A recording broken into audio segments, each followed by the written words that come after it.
Hey, How's it going, Caleb? good. How are you? Doing great, man. Appreciate the time. Won't keep you too long, but got to talk a little new music and talk a little TrivTooth that we have coming up in our market here. But dude, let's start with the new tunes.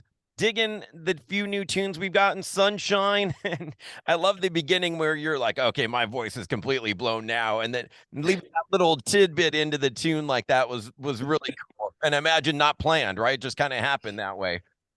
Yeah. I mean, that was just, I don't know. I'm trying to, like, on this record, leave in a little bit more of that kind of like those raw moments that happened during the session. And I just thought that was a really funny one. That's like what I said before the take that I ended up using. So I was like, might as well just leave it in there. I don't know. Why not? I love it, man, and I love it, and kind of it makes sense to have a little bit of a sunnier side after below kind of being a dark one. So it kind of makes sense that we've gone from the bottom to the top now. Yeah, I mean, that's definitely the vibe. Below was very much kind of like, the period piece about COVID and dealing with all the, craziness going on in the world. And yeah, Sunshine is just another kind of look in the door of what is coming on the new record, which is going to be a lot more of a good vibe. I love it, man, and Riptide 2, I imagine, will be on there on the new record as well. Do we have a date yet? Anything we can say about the record this year, next year? uh I cannot. Riptide is definitely going to be on the record. Fun fact though, we just got back our first test pressing of the record. So we're that far along. We're getting close. If that helps at Awesome. all. It does. It does. And the only last thing I was going to bug you about, just because I was such a big fan on the last album, On Below, the last riff, the last tune. I love that tune. I've actually made it like my closing music bed for my show every time. And kind of curious if there's another one of those on the new album as well.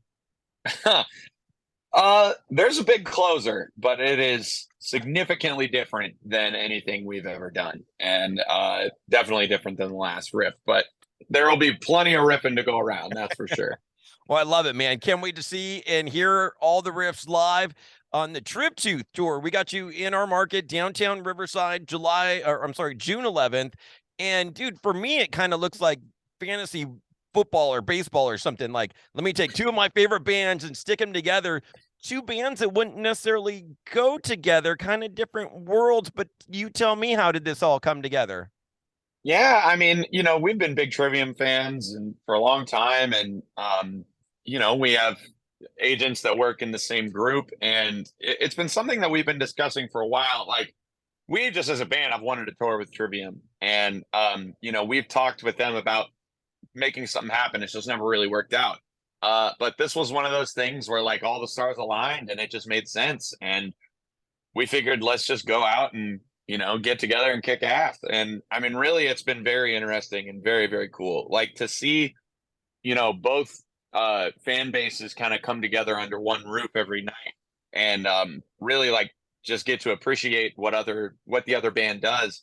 It's been really cool, and I think we're really, getting out of it what we both wanted. We're both getting to play for two amazing fan bases, and just expand the audience, and give them a rock show, give them a metal show, and everyone's having a blast. Man, it's really cool. It's a fun night. I love it, man. Looking forward to it. And dude, answer me this question because I've been trying to figure this out, and you're the perfect person to ask. Is Trivium a metalcore band? Oh my. I I don't know if I'm the person to answer that question. I'd say, I mean, they cover a lot of ground, in my opinion. I mean, if you listen to all their records, there's so much. They're a thrash band, they're a death metal band, they're a metalcore band, they're just heavy metal. They do it all, man. They really are. But I don't know. I don't know if I'm exactly the authority to make that call. Well, certainly a musician, but I mean, you could see it. To me, they've always been kind of just a straight up metal band, just like Iron Maiden or something. But the era that they came out in those early 2000s was kind of when the metalcore thing started happening. So I kind of feel like they get lumped in that category, but they're technically not a metalcore band. They don't do a lot of breakdowns and half times, and I don't really hear a whole lot of punk hardcore influence in their music, but certainly came up during that era. Yeah, I mean, I think at least when I watch their show, I think it's definitely more of a metal show. But I don't know, man. there are more breakdowns than you think. Like they're up there laying down the law. Obviously, there is plenty of thrashing, and they're going fast as hell and playing, a zillion notes a minute. But they slow it down. Like they give people a bit of a breakdown every so often, for sure. Yeah, just one of those questions I've been trying to figure out for myself. And questions too. Just looking at you, did you cut your hair? I did a while ago. Yeah, I was getting a little out of hand. I'm trying to get it along, but it was just filthy. So we had to kind of trim down, and we're starting over. I've been trying to do the same thing, trying to grow mine out, but wondering when you get to that point where you need to kind of clean it up a little bit. Right. Yeah. I was long past there, and have recently taken care of it. And speaking of the tour and everything and your appearance, and one thing I wanted to give you props for, another thing showing kind of behind the scenes, watching you on social media getting ready for the tour and kind of showing your rehearsal, showing you singing the tour, walking across the room just like you would on stage, because I don't think people totally understand it. It's like being an athlete. It's playing a sport. You do have to practice it. You can lay it down in the rehearsal room or on tape or in the studio, but being out there and moving around as much as you do back and forth and having the lung capacity to do all that is no joke. Yeah, it's very serious.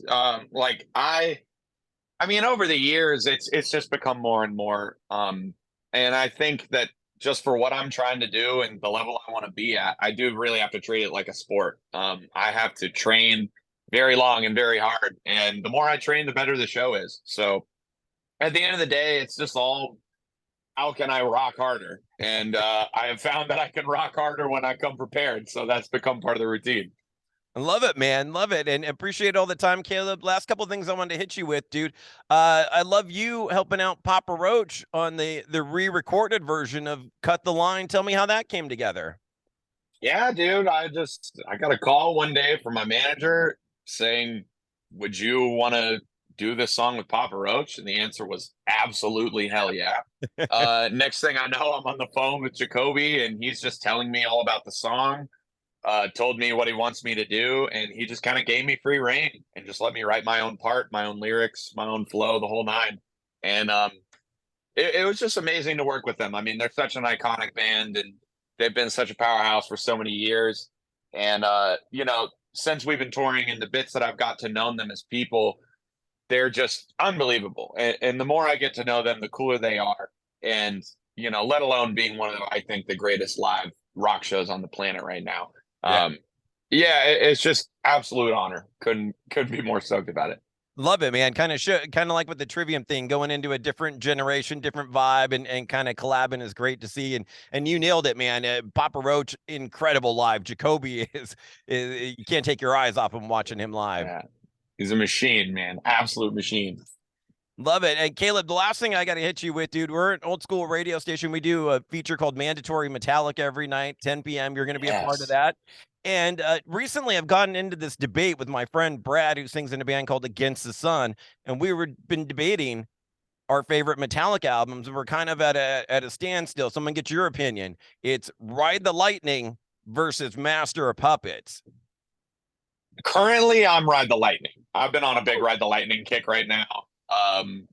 That record kicks. I mean, all their records kick ass, but that record, man, it just rules. So yeah, I got to go with that for now. Any particular song? Any particular reason why? Has it just been in the shuffle lately, or is? Yeah, I mean, it's just. I mean, specifically the song "For Whom the Bell Tolls," just like the way that kicks in is just so thick and heavy. And I don't know. I've just been on it. I've just been kind of hooked on that record for a while. I love it, man. We'll rock For Whom the Bell Tolls for you, too. Beautiful. Thank you so much for the time, Caleb. See you out there on June 11th at Riverside. Dude, cannot wait. Appreciate the time, man. Thanks for having me on. Seriously, anytime, man. Let me know. I'm there. Thank you, sir. Have a good one. Can't wait for the new album, too. Safe travel. Appreciate it, bro. Take it easy. Bye.